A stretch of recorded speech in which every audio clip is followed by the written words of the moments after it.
It's not often enough that we get to talk about small or even unsigned artists, and so I am absolutely over the moon to be able to tell you that I went and saw a gig the other week starring the one and only Nina, and we're going to be talking about it a little bit today. Hi there and welcome back to Japan, where, like I say, we're going to be talking about Nina today, and if you haven't heard of her, well, she's an unsigned artist, so I wouldn't be hugely surprised, but she does have an increasingly large following. And I first came to know about her because I got a Patreon recommendation to review one of her songs, went ahead and did it, and although it was part of a large project she was doing to record like one song every day for a year, I think it was still a song that was alive with a lot of passion, a lot of ideas. It was imaginative. Yes, you could tell it was the sort of song that would be structured and built in one day, but there was a lot really of feeling there. So I listened to some more of her music, and that just kept on being the vibe that I was getting through everything that she was putting out there into the world. So when the opportunity came with my supporter of this channel to go and see her live, I was over the moon to take up the opportunity, and very glad I did. See, just before we actually went to the gig, a couple of weeks before, I had actually seen Nina performing in the street. I was just walking out of, I think it was actually Yodobashi Camera in Akihabara, a store that's usually more expensive than I would normally use. I was just in there to use their toilet.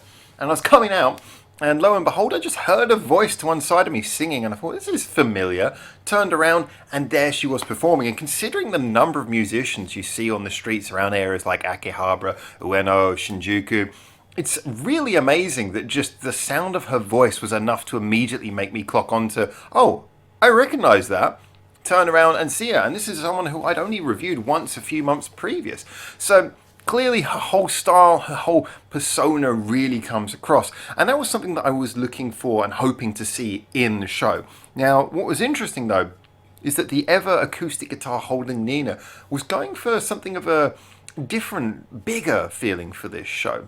Now, the venue itself was one of those nice little live houses down in the basement like you always get in Tokyo. Capacity, I think, was up to 200, maybe a little bit less, and it certainly seemed to be pretty much filled up. And as we went down there, you could see all the way on the stairs, all the way down to the venue, there were a lot of die-hard Nina fans, and outside the front, there were lots of flowers. As is traditional at Japanese gigs, people buy flowers to put there as kind of like a gift, as a sort of a gambare, like a good luck to the artist. And they were all lined up outside. A lot of people have got different ones, including my friend Jeff, who had invited me, who'd done one on behalf of both himself and Backup Broadcast. Greatly appreciated. I really appreciated him doing that. So we went into the gig, nice and, like I say, nice venue, pretty filled up with people. We all took our seats, and what became immediately clear is that the stage was set up with a lot of instruments. So we had more than just Nina standing there playing acoustic. She wasn't even just playing to a backing track.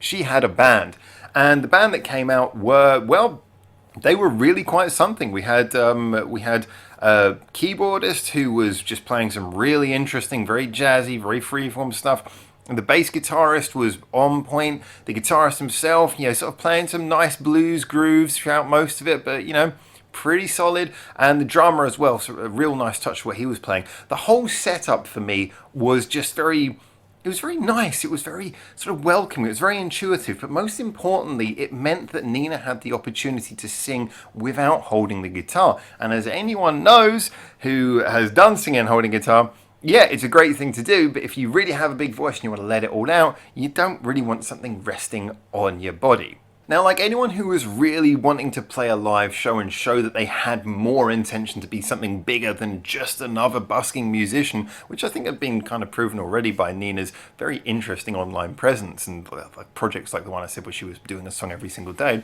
well, that was shown very much in the way she designed this particular live show. It was kind of three parts, the first being with the band, then one where she picked up the acoustic guitar and played some songs directly from herself to the audience, just solo, and then the last part where, again, the whole band joined in.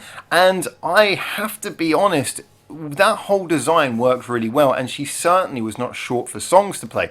The arrangement and the arrangement of the concert, along with the number of the songs, made it a very enjoyable sit through. I don't know exactly how long it was, but it could have gone on for a very long time just feeling comfortable because of the fact that there was always another song to be played. There was always a change up in the whole mood of things. I just like the fact that it never stagnated. It was a show that kept on going, and that's a very difficult thing to achieve when you're a relatively new artist, or at least an artist who hasn't built up any sort of fame or anything like that to play on. So the design of the show was very good as well. And this all brings us on to the performance. And, well, as I said earlier, allowing a singer to take the guitar off and just stand and sing is a really important thing. And, wow, did it really help. Her voice really projected. She's a great singer anyway. But hearing her just projecting her voice, you know, not sitting in front of a camera at home, not just standing outside with a guitar in front of her and wearing all the clothes to keep her warm, just there in normal outfit. Well, obviously a stage outfit, but, you know, sort of normal human, non-outside clothes, just singing. Her voice burst through. It was big, it was powerful, and it really allowed her to convey a lot of emotion. You could really see she was going for every single note, like someone, as with so many of these musicians who are unsigned, like someone who was performing, not knowing when the next chance she would have to perform on a stage like this would be. And that really impressed me. I love the fact that there'd clearly been so much preparation go into this gig, but she was taking advantage of all of it in the moment. Not only was she the sort of the mastermind behind her own musical image, but also someone who had the ability to see it through, had the ability to convey it with proper conviction, with an energy, with a power, with a sound. And this is not to say that the bits where she picked up the acoustic guitar, suddenly her voice fell away. In fact, no, it was just as impressive. But at those points, she was singing the songs that were more, for the best part, delicate. They were ones which relied more on her ability to convey her emotions through the guitar. And then the singing and the guitar were kind of, if you like, in unison. So, yes, again, the performance was top-notch, really great. Now, as with any musician who doesn't get to do so many live shows, there were some little interesting technical bits, like 2 instances where the guitar strap got away from her mid-song, and she admitted to feeling a little bit sort of shy and embarrassed about it, but I think she handled it very well.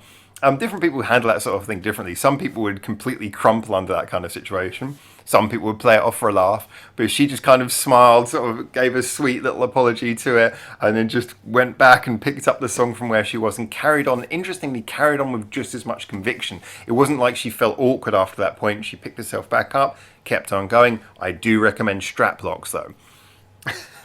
Anyway, she overcame any difficulties at the show also, and yeah, the professionalism.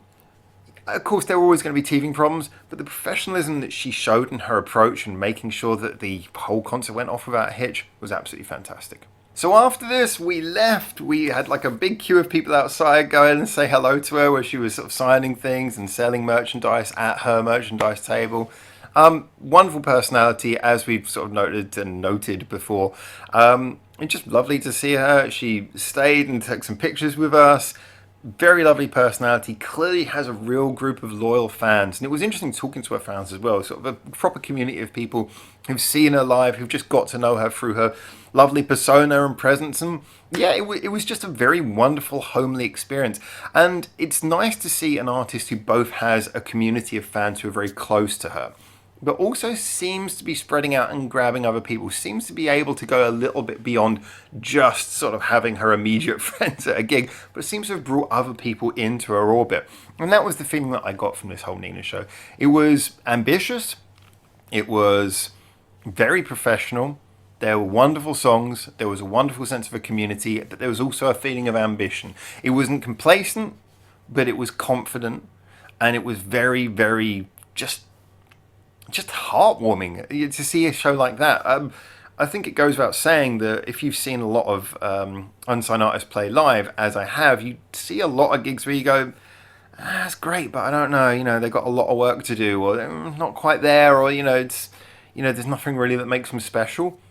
They might be great, but there's nothing that makes them stand out. In the case of Nina, yes, she has got a little bit of work maybe to do more with sort of song arrangements and things. but definitely the groundwork is there. She's got a fantastic attitude, a fantastic voice. Just it was a brilliant show, and she thought about how the show was going to be presented. It wasn't just her stand up and play a bunch of songs. She really thought about how to present the show. So I thought it was fantastic. Those are my thoughts on the Nina show.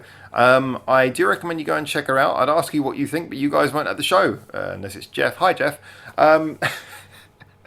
So get in the comments anyway after you've checked out a little bit of Nina. Tell me what you think. Tell me if there's any other unsigned artists who you really enjoy, who you want to recommend to me. And until I hopefully see you very soon in Japan for the next one of these, for now, ciao, ciao.